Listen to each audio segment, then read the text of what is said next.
Look outside now. That is Gainbridge Fieldhouse, and guess what's happening there tonight? Huge game. Yeah, Steph Curry, right? He's possibly some history. Possibly the history, but does he have to do it in our house though?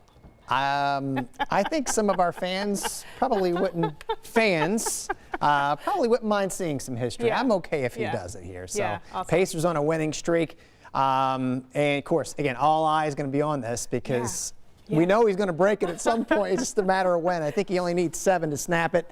Our Taylor Tannenbaum is going to be giving you some live reports coming up between 5 and 6:30 this evening. So if you're heading to the game, I can tell you, man, try to get down early and get out because the weather is just going to be really, really pleasant for this time of year.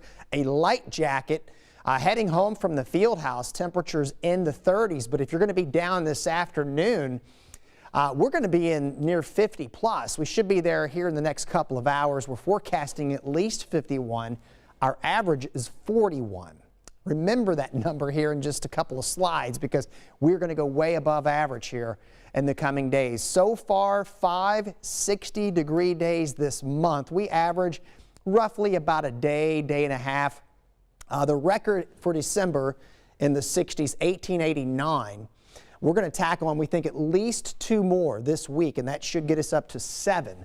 And that would be the most since 1982. So we'll be following that closely. We're giving you the evening forecast. Let's talk tomorrow. We'll start out with sunshine. Clouds will come in, a little more bark than bite in the afternoon. We'll make it back into the 50s here. Wednesday, even warmer. The trade-off, however, is going to be windy conditions. We will likely have gusts approaching, if not exceeding 40 miles per hour.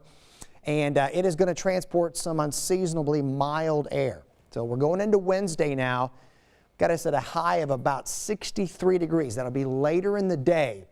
Big time storm system that's going to unfortunately have some high wind and blizzard conditions across the central and northern U.S. Even locally, though, we're going to have our own wind issues.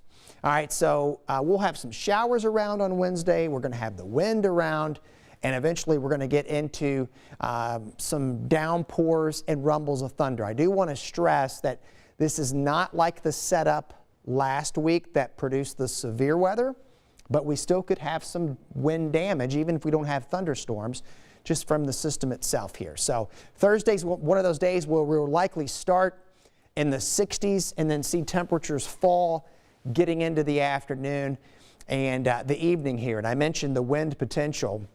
So these are forecast gusts. As we go late Wednesday night into Thursday, we could have gusts going over 45 miles per hour. So we'll be monitoring that. Wind advisory certainly looks likely during that time period, and maybe even a high wind watch for parts of our viewing area. 53 for tomorrow. We'll get in close to low to mid 60s late Wednesday. 64 on Thursday, a little deceiving as we'll start that warm and then we'll start to fall down.